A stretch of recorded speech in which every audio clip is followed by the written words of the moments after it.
तो भाई लोग यहाँ पे बताते ही जा रहे हैं कौन से फोन लेने कौन से फोन नहीं, लेकिन उनमें से कई ऐसे फोन है जो कि एक्चुअल में परचेज नहीं कर रहे हैं, उनको लेना नहीं है। तो यहाँ पे वो सारे फोन लेकर के आए हैं। ये सारे फोन तो हैं ही। खैर सबसे पहले जो स्मार्टफोन्स लेंगे ना, एक फोन है वन प्लस का, वन प्लस नॉट 4। लोग ऐसा बोल रहे हैं कि लो मत, पर मैं ऐसा बोल रहा हूँ भाई बिल्कुल 110% ले लो। अगर आपको वो फोन 25,000 की प्राइसिंग पे मिल रहा है तो आप 110% आप उसको ले सकते हैं। क्यों आप ले सकते हैं मैं ये भी अगर आपको बता दूं तो देखो भाई, वहां पे सॉफ्टवेयर एक्सपीरियंस आपको काफी लॉन्गर पीरियड ऑफ टाइम के लिए अपडेट के प्रोमिसेस हैं वन प्लस के थ्रू। साथ ही में यहाँ पे बैटरी लाइफ उसकी अच्छी है। मैंने यहाँ पे बैटरी टेस्ट उसका ऑलरेडी करके देखा हुआ है। कैमरा उसका काफी ज्यादा बढ़िया है। और इवन अगर सॉफ्टवेयर के पॉइंट ऑफ व्यू से देखेंगे तो भाई सॉफ्टवेयर एक नंबर का। जो अपडेट के बाद में जो कैमरा इन्होंने दिया था ना भाई, आज भी वो phone one of the best phone है। अगर वो फोन आपको 25,000 पे मिलता है तो, बिकॉज वन प्लस नॉट सी 5 मैं नहीं बोलूंगा लेने के लिए ओवर वन प्लस नॉट 4। भाई इसके बाद में तो यहाँ पे कुछ ऐसे फोन हैं जो कि लोग बोल रहे हैं कि भाई आप ले ही लो। खासकर यहाँ पे आईफोन 12 तक का भी लोग यहाँ पे बोल रहे हैं कि भाई आईफोन 12 भी ले लो। तो मैं बोलूंगा भाई देखो, यहाँ पे मैं पर्सनली बताऊं तो मैं लोगों को आईफोन 12 और 13 तो रिकमेंड बिल्कुल भी नहीं कर रहा हूं। इवन अगर आप देखोगे ना तो आईफोन 14 इस बार यहाँ पे ऐसा बोला जा रहा है कि भाई चांसेस है 33,000 के आसपास में आने के। लेकिन भाई मैं यहाँ पे आपको बोलूंगा आईफोन 14 भी लेने की जरूरत नहीं है। अगर आपको जाना ही है तो आप आईफोन 15 के साथ में जाओ। बिकॉज देखो यहाँ पे दूसरे एंड्रॉइड फोन्स हैं जो कि आपको बेटर वैल्यू फॉर मनी देते हैं। खासकर अगर आप यहाँ पे 33 या 40,000 की प्राइसिंग में आप यहाँ पे आईफोन 14 अगर ले रहे हो तो उसी पे देखो ना सैमसंग S24 यहाँ पे काफी लंबे सॉफ्टवेयर अपडेट के साथ में आ रहा है। स्नैपड्रैगन 8 Gen 3 के साथ में आ रहा है। कैमरा काफी लाजवाब देखने को मिलेगा। सॉफ्टवेयर एक्सपीरियंस काफी लाजवाब देखने को मिलेगा। वन UI 7 के साथ में आता है। तो सारे AI की फीचर्स के साथ में आ रहा है। तो ज्यादा बेटर वैल्यू मनी कौन सा है 40,000 रुपीज में? ऑब्वियस सी बात है यार, सैमसंग S24 है और यहाँ पे आपको नॉच वगैरह भी नहीं देखने को मिलती है। मतलब उसमें तो गंदी सी वो वाली नॉच है ना। तो इस वजह से मैं बोल रहा हूँ यहाँ पे 12, 13, 14 के साथ में जाने की जरूरत नहीं है। हाँ, एक और फोन है आईफोन 16e। भाई देखो आईफोन 16e के साथ में बिल्कुल मत जाइएगा। एक सिंगल कैमरा के साथ में आता है, नॉच भी वैसी है, डिस्प्ले भी मतलब पुरानी टाइप की है। तो 16e भी बिल्कुल भी मत आप न लीजिएगा। जाना है तो आईफोन 15 या फिर आईफोन 16 या फिर जो 17 के साथ में। अच्छा, इसके बाद में अगर हम वापस से आ जाए एंड्रॉइड फोन्स की तरफ तो यहाँ पे सैमसंग S21 FE काफी पुराना हो चुका है भाई। अभी मैं 110% रिकमेंड नहीं करता हूं। अगर आपको देखो S24 FE की प्राइसिंग देखोगे तो वो यहाँ पे आपको 32,000 का मिलेगा। अगर आपको लेना ही है तो आप S24 FE की जगह S23 FE भी ले सकते हो। बट S22 FE या S21 FE जो यहाँ पे बहुत सस्ते प्राइस पे मिल रहे हैं उनके साथ में जाइएगा नहीं। सबसे पहले प्रॉब्लम है कि वहां पे हीटिंग की प्रॉब्लम है। बैटरी ड्रेन बहुत ही ज्यादा गंदा है। यहाँ पे लोग ये बोलेंगे भाई सॉफ्टवेयर का एक्सपीरियंस बहुत ही लंबा है, लेकिन भाई जब बैटरी ही नहीं चलेगी, फोन ही इतना ज्यादा हीट होगा तो आप क्या ही जो करेंगे। तो इसलिए सैमसंग S21 FE के साथ में भी नहीं जाइएगा। काफी लो प्राइस पे वो जाएगा। साथ ही साथ में यहाँ पे सैमसंग S24 के साथ में भी नहीं जाइएगा। अभी आप बोलेंगे भाई अभी आपने बोला सैमसंग S24 के साथ में जाइएगा, अभी आप बोल रहे हैं मत जाइएगा। तो भाई देखो यहाँ पे एक कैच है।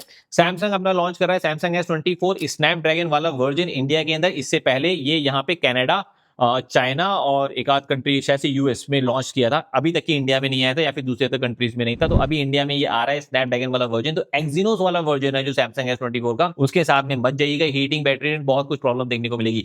स्नैपड्रैगन वाला वर्जन एकदम क्लीन मक्खन बढ़िया जो वर्जन है, और हम उसको रिव्यू भी करेंगे, परचेस करके लेकर के आएंगे आपके लिए। मैं 110% बोल रहा हूँ, आंख बंद करके आप परचेस कर सकते हो। मैंने ऑलरेडी फॉरेन के भी रिव्यूज आप यहाँ पे चेकआउट कर सकते हो। और हाँ, क्योंकि सैमसंग का हमने फोन इस्तेमाल किया तो हमें पता है कि भाई यहाँ पे स्नैपड्रैगन के साथ में वो क्या क्वालिटी लेकर के आएगा। तो इस वजह से मैं बोल रहा हूँ सैमसंग S24 स्नैपड्रैगन वाला वर्जन ही परचेज जो करिएगा, एक्सिनोस वाला नहीं। इसी के साथ में आपको मैं बोलूंगा देखो सैमसंग S23 FE जो मैंने आपको बोला ना, देखो वो एक अच्छा फोन है। आपको एक सही प्राइस पे अगर मिलता है, मतलब सही प्राइस का मतलब मेरा कहने का मतलब ये है, अगर तो आपको 20-25,000 के बीच में मिलेगा तब एक बार सोचिएगा। वरना फिर भी मैं बोलूंगा S24 के साथ में जाओ, बहुत ज्यादा वैल्यू फॉर मनी फोन रहेगा। ये फोन भाई बढ़िया है। S23 FE भी मैंने यहाँ पे रिव्यू मैंने किया हुआ है। बट अगेन मैं बोलूंगा कि भाई देखो बैटरी बहुत छोटी है S23 FE में। बट फिर भी अगर आपको सैमसंग के फोन के साथ में ही जाना है और अगर 20-25,000 की प्राइसिंग में ही जाना है तो आपके पास में एक ऑप्शन है सैमसंग A55। ज्यादा better for value money phone वो रहेगा मेरे हिसाब से। इसी के बाद गए यहाँ पे मोटो के फोन के साथ में भी आपको बहुत ज्यादा सतर्कता बरतने की जरूरत है।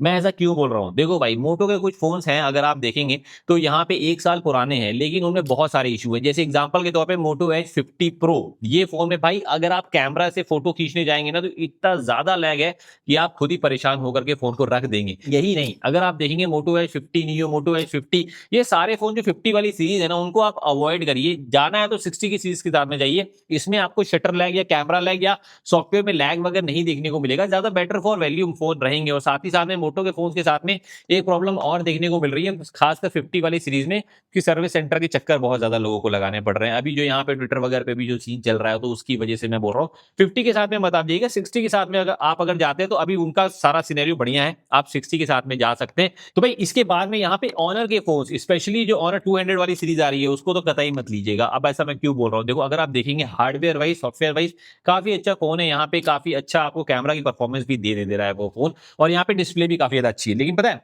मैं सर्विस सेंटर गया था यहाँ पे ऑनर के, यहाँ पे मुझे एक बंदा मिला जो कि यहाँ पे अपनी शादी उसकी 3 महीने पहले भाई हुई थी। उस समय उसने नया फोन लिया। फोन लेने के कुछ ही दिनों के बाद में फोन हुआ खराब। सर्विस सेंटर के वो चक्कर लगा रहा है, सर्विस सेंटर वाले बोल रहे हैं वारंटी में क्लेम हो जाएगा, बट भाई अगेन पार्ट्स ही नहीं है।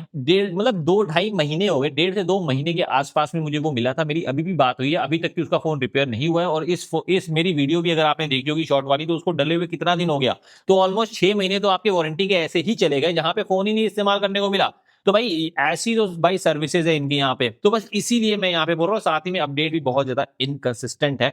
यहाँ पे आपको एंड्रॉइड 14 पे है तो एंड्रॉइड 15 पे जाता हुआ नजर नहीं आएगा, एंड्रॉइड 15 पे है तो एंड्रॉइड 16 पे जाता हुआ नजर नहीं आएगा। तो ये सारी प्रॉब्लम आप ऑनर के फोन्स में देखने को मिलेगी। इसी के साथ में भाई गूगल की पिक्सल वाली जो सीरीज है ना, इसको भी मैं यहाँ पे बोलता हूँ, खासकर पिक्सल 7 वाली सीरीज को, इसको मत आप लीजिएगा। यहाँ पे खासकर जो पिक्सल 8a, पिक्सल 7a, ये दोनों फोन्स हैं, इनको तो कतई अवॉइड आप करिएगा। बहुत हीटिंग होती है। अगर आप फोटो भी नॉर्मली खींचेंगे, गेमिंग की तो बात आप छोड़ ही दीजिए, तब पर भी बहुत ज्यादा हीटिंग भाई होगी। साथ ही में बैटरी लाइफ भी बहुत ही कम चलती है। तो ये वाली सीरीज है। बाकी जो 9 और 10 वाली तो ऑसम है। 10 वाली तो भाई परफेक्ट है, बिकॉज इसमें यहाँ पे इन्होंने जो आर्किटेक्चर, जहां से मतलब इनका ना प्रोसेसर बनता था टेंसर वाला, वही इन्होंने चेंज कर दिया, जिसके बाद से यहाँ पे हीटिंग वगैरह का इशू सब हो गया खत्म। तो इस वजह से भाई मैं तो 10 तो 110% रिकमेंड करता हूँ। बट ये 7 और 8 वाली सीरीज स्पेशली अवॉइड करिएगा। 9 वाली फिर भी जो है बेटर है कंपैरेटिवली। और हाँ, एक फोन शायद से रह गया, सैमसंग M36, इसमें यू नॉच आती है यार। उस प्राइस पॉइंट पे आपको दूसरे अदर फोन्स हैं, उनके साथ में आप जाइएगा, उसके साथ में नहीं। और हाँ, यहाँ पे Redmi 4A अगर आप लेते हैं तो भाई यहाँ पे देखिएगा कि आपके पास जियो सिम ही हो। गलती से अगर आपने यहाँ पे जियो सिम की जगह अगर आपने एयरटेल यूज करना चालू किया, तो उसमें 5G चलेगा ही नहीं। तो ये सारे थोड़ा सा ध्यान में रखिएगा, तो ये सेल आपके लिए काफी ज्यादा बढ़िया बन सकती है। और बस यही था भाई इस पर्टिकुलर वीडियो में। आई होप कि आपको ये वीडियो पसंद आई होगी, और अगर पसंद आई है तो प्लीज भाई करिएगा लाइक, चैनल को करिएगा सब्सक्राइब, बेल आइकन को हिट करना भूलिएगा नहीं।